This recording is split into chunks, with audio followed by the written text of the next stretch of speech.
හොඳයි. අපි පුංචි උදාහරණ දෙකක් හරහා රාජ්‍ය පාලනයක් තුළ තීන්දුව తీරන ගැනීමේ ක්‍රමවේද දෙකක් ඉස්මතු කරන්නට මම බලාපොරොත්තු වෙනවා. අපි පළවෙනි උදාහරණය හැටියට ගමු බඩු මිල ඉහළ යෑම. මම කැමතියි මේ අවස්ථාවේ පාරිභෝගික කටයුතු පිළිබඳ අධිකාරියේ නිලධාරියෙක් සම්බන්ධ කරගන්න.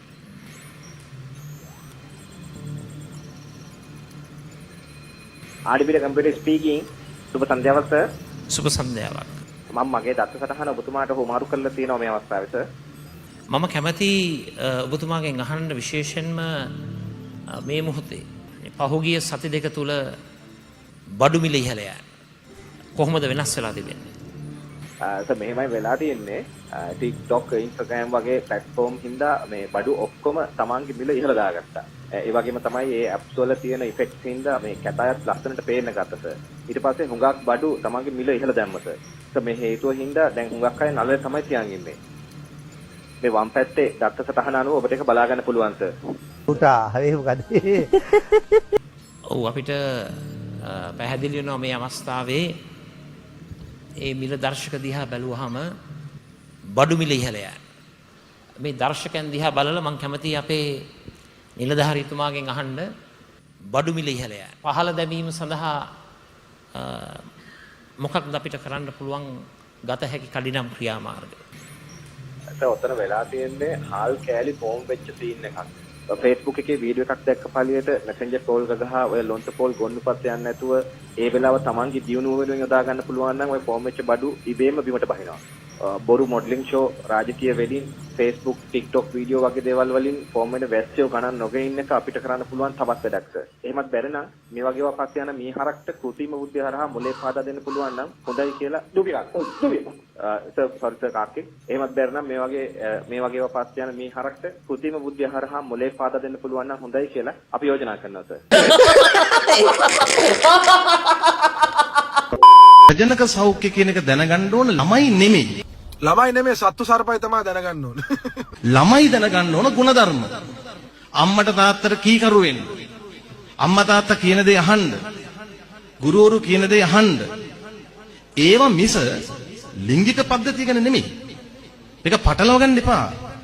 පිට රටවල තියෙන හැම ගුලියම ගිලින්න එපා.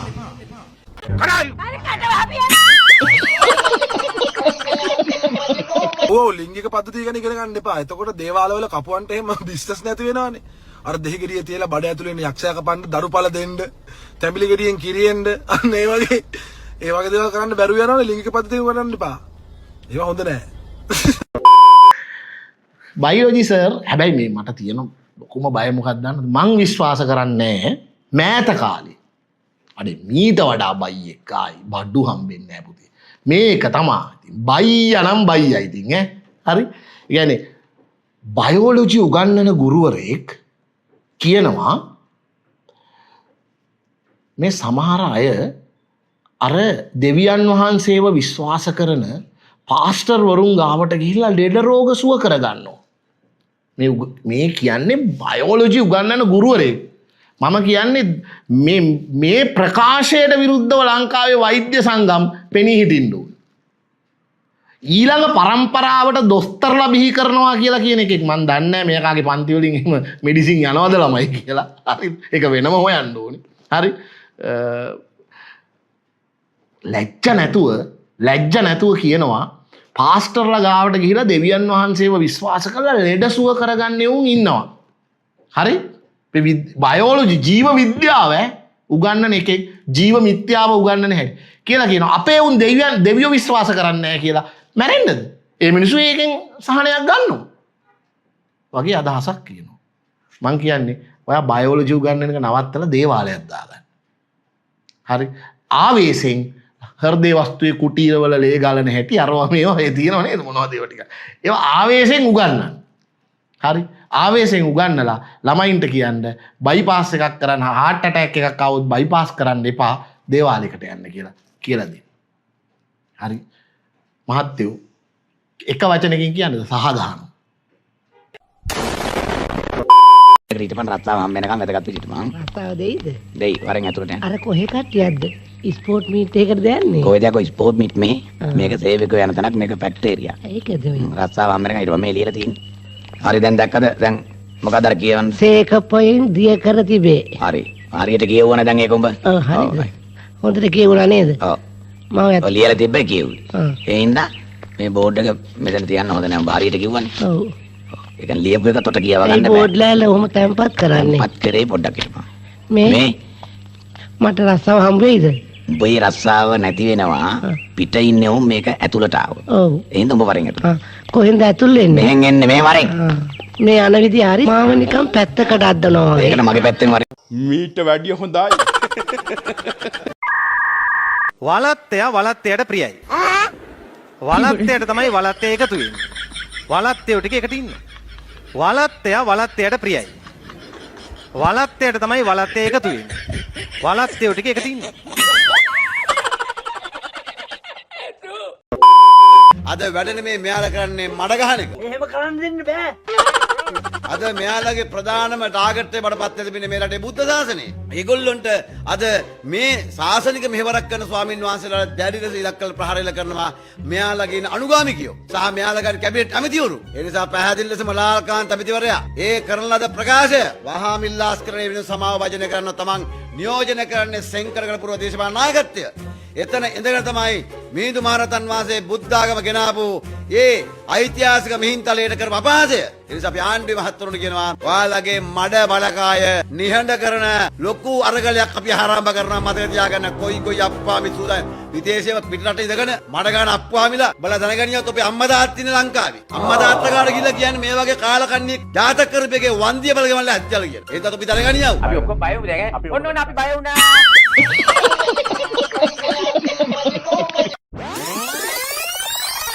මම බය නෑ මම යන්නේ ඉරෙන්. පල්ලෙහාට මේ යන්නේ.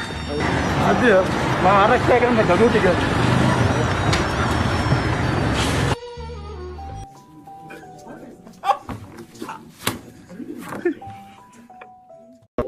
හරි දැන් ඔබ රාජපක්ෂවරු ගැන කිව්ව හින්දා මම කලින් ප්‍රශ්න ඔබෙන් ආය අහන ඔබ දැන් ලොවෙත් නැහැ කියලා කිව්වේ.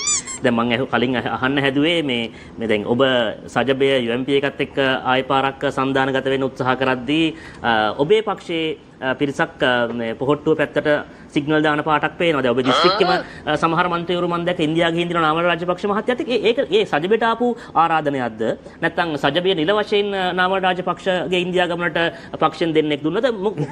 ඔබ දිස්ත්‍රික්කේ නායකයා වශයෙන් කොහොමද ඒක විස්තර කරන්නේ?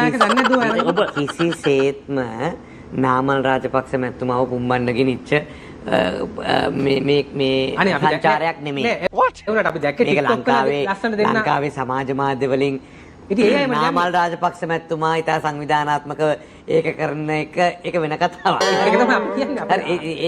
ඒක එතුමා දක්ෂ වෙලා තියෙනවා මං හිතන්නේ ඒක කරගන්න. ඒකට ඔබේ මන්ත්‍රීවරයෙක් අහුවෙලා. නෑ. චන්ද්‍රානි කිරියල පොඩි මට පැහැදිලි කරන අවස්ථාව දෙන්න. ඒක ඉන්දියානු තානාපති කාර්යාලයෙන් පොහොට්ටුවේ පිරිසකට ඒ වගේම සමගි ජන බලවේගයේ පිරිසකටත් කරපු ආරාධනාවක් විසක් නාමල් රාජපක්ෂ මැතිතුමා මට ඒකයි තේරෙන්නේ නැත්තේ. ඉන්දියානු තානාපති කාර්යාලය ඇයි පොහොට්ටුවටයි සජබෙටයි ආරාධනා කරන්නේ නාමල් රාජපක්ෂ ප්‍රධානියා කරන උත්සවයකට UMP එකේ කවුරුත් ගියේ නැහැ නේද? නෑ. JVP එකේ කවුරුත් ගිහිල්ලත් නැහැ. ඒක අනිත් එක මේක පැහැදිලිවම මේ හැම මාස කීපයකටම සැරයක් ඒ සංචාරයන් ඉන්දියානු තානාපති කාර්යාලය මේක පැවැත්වුණේ විශ්වවිද්‍යාල මට්ටමින් පැවැත්වෙන උත්සවයක්. එතකොට තානාපති කාර්යාලය මගින් ආරාධනා කරන්නේ ප්‍රොටෝකෝල් එකක් කරනවා. ඒ කියන්නේ සාමාන්‍ය එක පිටපයින් නෑ. එතකොට ඒක රාජතාන්ත්‍රික ගමනක්. එතකොට පිළිගැනීමේ තැන ඉඳලා තමන්ට කියන ගෞරවය මේ ඔක්කොම තියෙනවා. හැබැයි අපි දැක්ක දෙයක් තමයි මේ ඕගොල්ලන් ගිය മന്ത്രിවරු නාමල් රාජපක්ෂත් සෙරප්පු දෙකක් දාගෙන වීදි දිගේ ඇවිද ටික්ටොක් දානවා ෆොටෝ දානවා.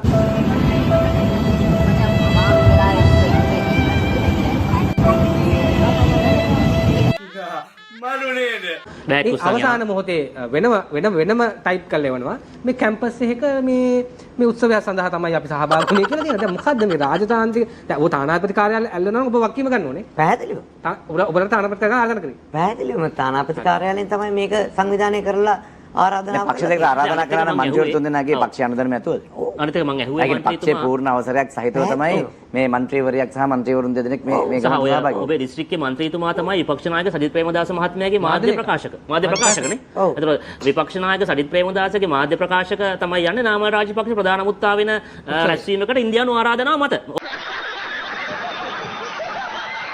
ඔබ කියන එක මම ඔබ කියන මම විස්තර කරේ. මේමයි කියන්නේ. දැන් අපි ඩෙලිගේෂන් එකක් යනකොට සාමාන්‍යයෙන් ඩෙලිගේෂන් එකේ ආණ්ඩු පක්ෂයේ ඉන්නවා නම් ඇමතිවරයෙක් හරි නියෝජ්‍ය ඇමතිවරයෙක් ඒ ඩෙලිගේෂන් එකට නායකත්වය දෙනවා. ඔව්.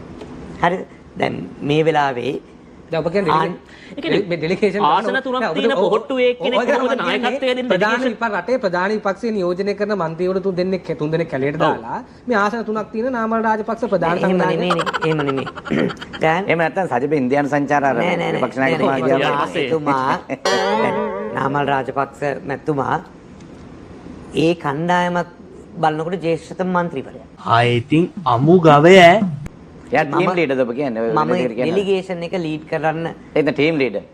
මම මේ විශ්වාස කරන්නේ ඒ ජ්‍යෙෂ්ඨත්වය අනුව එතුමාට වට සැලකීමක් සිදු කරනවා. එහෙම නැත්නම් මේ ඒ කියන්නේ නාමල්ගේ කරපු දෙයක් කියන එක නාමල්ගේ සමාජ මාධ්‍ය මේ නිර්මාණය කරන තරම් දෙයක් විතර නෑ නේද ඔබ කියන විදිහට? ඒක එයා කරගත්තා ඉතින් ඒක. හැබැයි ඉතින් ලොකු දෙයක් නැත්තේ නැහැ. දැන් එතුමා තමයි මං හිතන්නේ පෙරේඩ් එකේ සංචාරය ඔක්කොම නෑ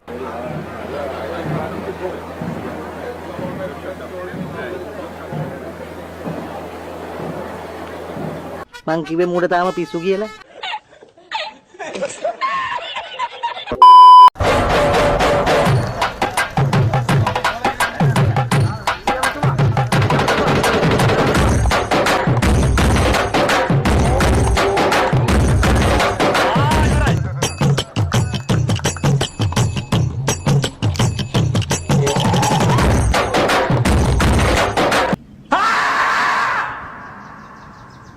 ඔගොල්ලෝ බලයට ආවේ අපි හින්දා තමයි මෙතන. මං කවුද කියලා හොයන්න. මං විනාඩි 5ක් කිව්වම උද්දච්චවට කවුද මං කිව්වා මං කවුද කියලා හොයන්න. මම ඔගොල්ලෝ බලයට ආවේ අපි හින්දා තමයි මෙතන. මං කවුද කියලා හොයන්න.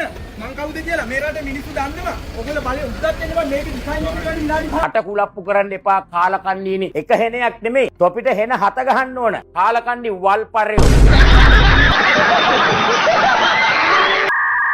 අර 5000ටයි බත් පැකට් එකට රනිල් බේර ගන්න ආපු අක්ක කෙනෙක් ඉන්න පෙන්නන්නද? මෙතනට පැමිණියේ රනිල් වික්‍රමසිංහ ජනාධිපතිතුමා වෙනුවෙන් පෙනී සිටීමට ප්‍රථමයෙන්ම පැමිණියේ ශ්‍රී ලාංකික මවක් විදිහට එදා අරගලයක් වගේ මගේ දරුවට පෙට්‍රල් ටික නැතුව ඉස්කෝලේ යන්න බැරි වුණා. මගේ දරුවා කරුවලේ පාඩම් කරේ නැහැ. අපි මදුරුව කාගෙන හිටියේ. ඒ වගේම පෙට්‍රල් පෝලිම් තිබ්බා.